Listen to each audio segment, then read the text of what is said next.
Thanks for clicking on this video. My name's Darren, and this is Electro Savvy, where we talk about electricity, tools, and tech. So stay tuned. I've got this little clip I want you to watch. We're gonna dive right into this mess.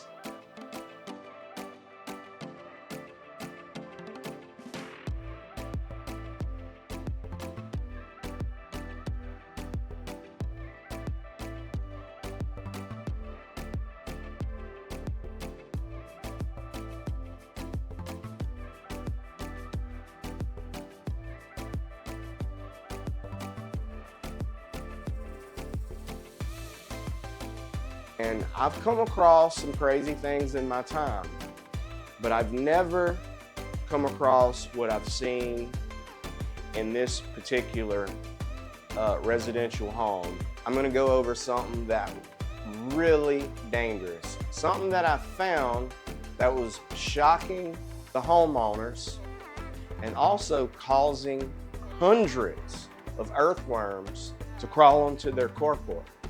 You're not gonna believe this shit. It all boils down to old school electricians called a Chicago three-way method. You hear terms like that, California three-way method. This three-way switch definitely had a little bit more cayenne added to it because it was shocking everybody in the damn home, and it even shocked the earthworms all around the shed.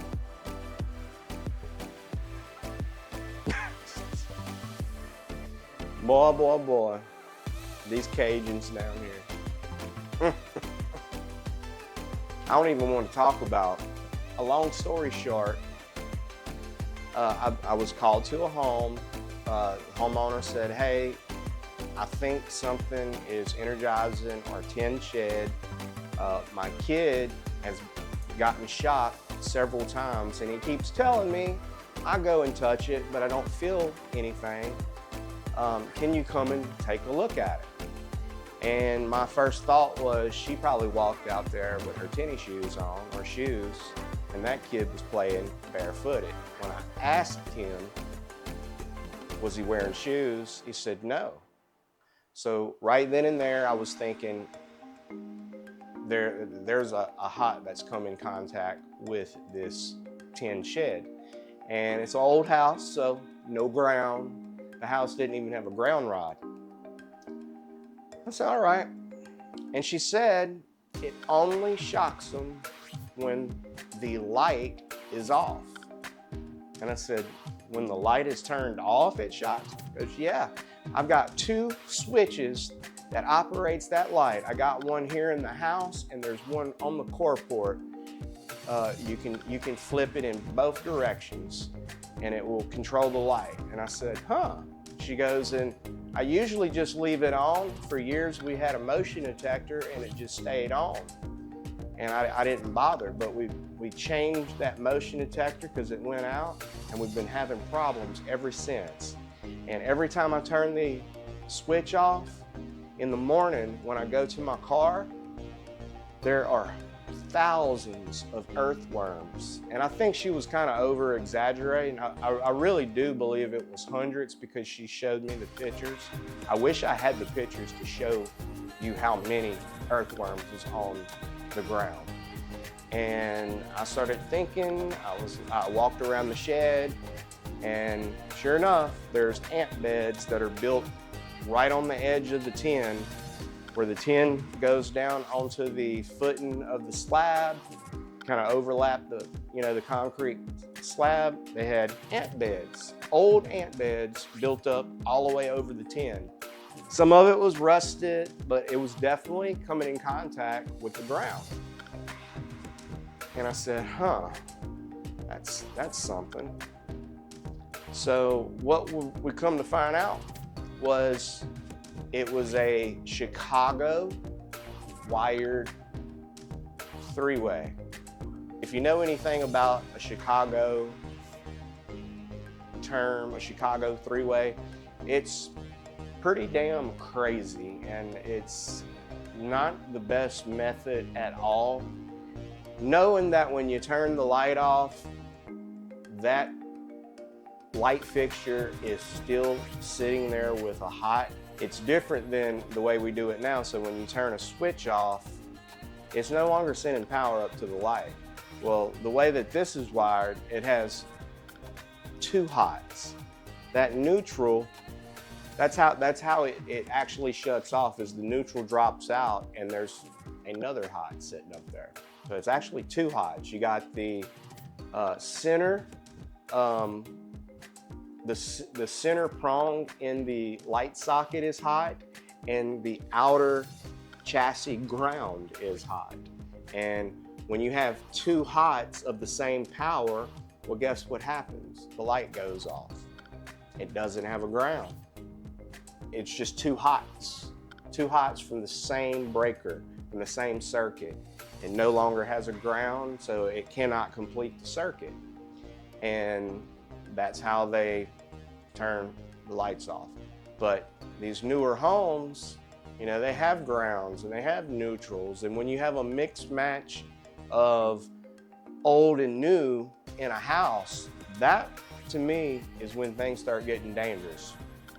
And that's what this house had. But you know something, I'm talking too much. Let me just go ahead and show you what I'm talking about. Behind me is my display wall. This is where I do my electrical demonstrations. I have my panel. I have one single breaker because that's all I need right now. We are gonna go over a sub panel and a main panel soon. But right now, this video is about how dangerous the Chicago three-way switch is. And if you have this in your home and you have the budget to change it, I would definitely do so. And hire an electrician. I think the Chicago three-way switch is very dangerous.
Hey, finally done with all this stuff. I mean, just unnecessary. A standard three-way, the way that we do it in modern times, is so much more easier. I mean, this is how the old timers did it because they didn't have three conductor. And I didn't feel like wasting a whole nother run of 14.2 or 12.2, but I'm using 14.2 on this.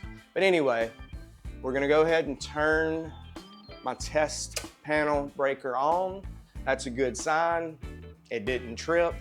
So I can already see I have an illuminated three-way here, and this is the light that's gonna be coming on. So let's go ahead and try it out.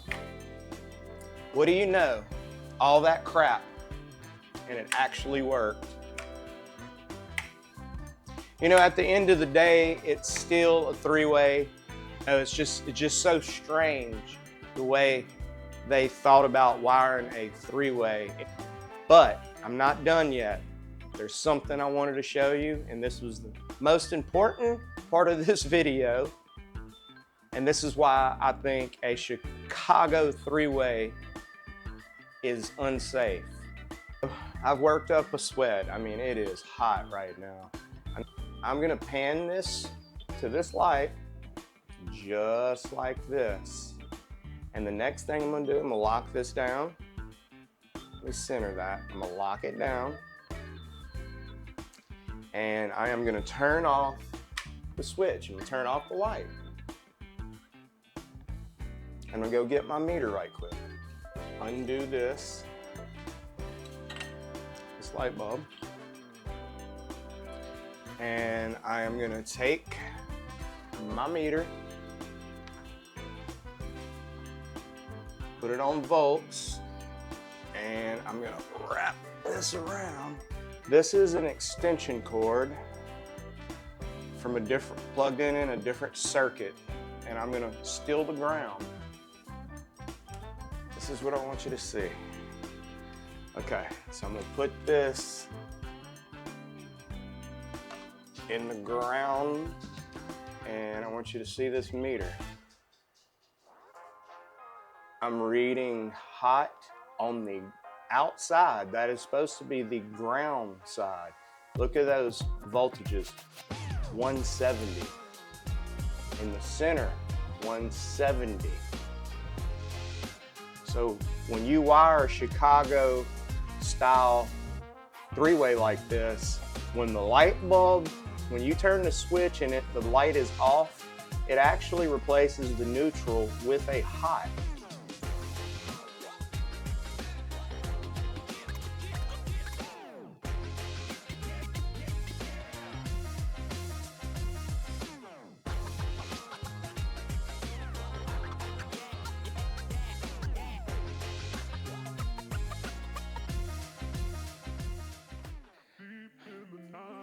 All right, so I'm losing daylight here. I wanted to just show you this before it gets dark. So I'm outside with my camera, just got home from work. People might recognize this, but this is an old tore up tomato brace. I've always called them a wire brace. This is what helps the tomato plant keep from falling over when it gets heavy with tomatoes or whatever. But I'm gonna use this for my demonstration, and I need a piece of this hard, thick wire. Clip a piece of it off. And the reason why I'm doing this is because I've got a good reason. I'm making something. You see this? Take a good look at it. It's just a solid, hard piece of metal. And I left this one little kicker on there. It's kind of welded on there, and I did that for a reason. We're gonna call this the electric worm go-getter. Yeah, so this is a worm shocker. All right guys, to make a long story short, I just made a worm shocker. That is when you take an extension cord, tape it up on a metal rod, fold the neutral back, it's not being used, and you literally just take one hot and wire nut it somehow or fuse it onto the metal rod. This is what this is. This is a wire nut that's literally wire nutted onto a piece of a metal rod. I've taped it up with a 110 cord in. And just to make this story short, the whole problem in this house was that the husband that hung the new light, it basically had a metal cage around it, and it looked kind of like a ferry boat light or something that would needed like protection from being hit or something. It's like this metal cage that was actually around the light. Well, just to sum it up, the reason why the galvanized tin was energized was because he literally took the neutral and the ground and put it under the same wire nut. He put the black under the wire nut like it was supposed to be. And when I asked him, I said, hey, why did you do that? Because the light fixture has a white, a black, and a ground. He said he didn't know what to do with that ground, but he put a power cord, you know, a plug cord on a dryer to adapt an older 3-prong dryer outlet. And he just said he remembered that grounds and neutrals go together. But what he didn't know was when you turn off a Chicago 3-way switch, it's not like any other switch. It energizes the neutral. So what happened? That ground that he twisted up and put it underneath the wire nut together with the neutral energized the frame of the light. And what is it attached to? Galvanized tin. It energized the whole galvanized shed. And there is so much surface area that the vibration, the worms just couldn't take it. We're talking about altered current that moves in a wave format. And it vibrated all night long, and basically with all the surface area that the metal was touching directly on the ground, the worms just couldn't take it, and vibration makes the worms come up. When I stab this into the ground, there's going to be an immediate vibration that's going to go on as this electrifies the ground, and the worms are just going to pour up. It's the craziest thing. And I learned this trick years ago when I was a teenager. Old convict, I seen him doing that, and I was like, what the hell is that? He said, oh, it's a worm shocker. Never forgot that trick. But anyway, y'all, the mosquitoes is killing me. Let's get this done. Let's see these worms come up. I know this is what you clicked on this video for. All right, guys. So last night, the mosquitoes was way too bad. So I waited for the morning to show you what this worm shocker that I built can do. So I'm just sitting here in my yard, and I found a good spot, I think, by these shady trees. I mean, you can't just put it anywhere. You know, if the ground's too hard, worms really don't live there, but I think I found a spot. So let's put this thing to the test. All right, so don't try this at home. What we're gonna do, before we ever plug it up, we're gonna stick this rod into the dirt, like this. Then we're gonna take this cord and literally just plug it up. And when you touch this, you can feel the vibrations. Look, the worm's already coming out there. It's coming up.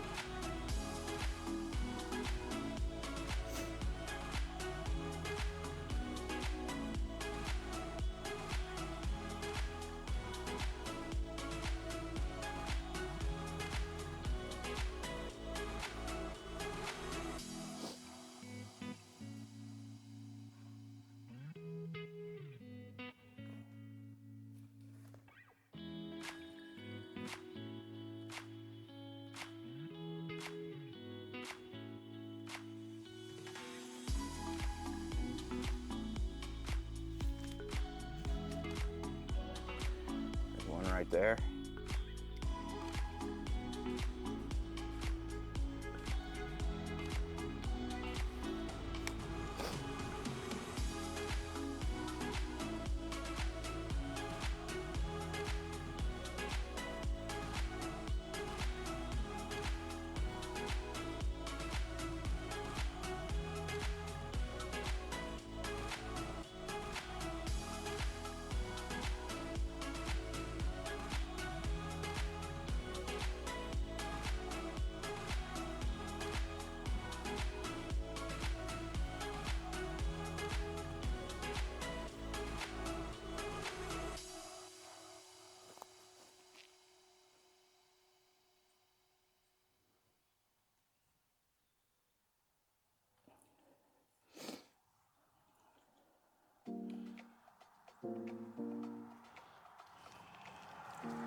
To the end of this.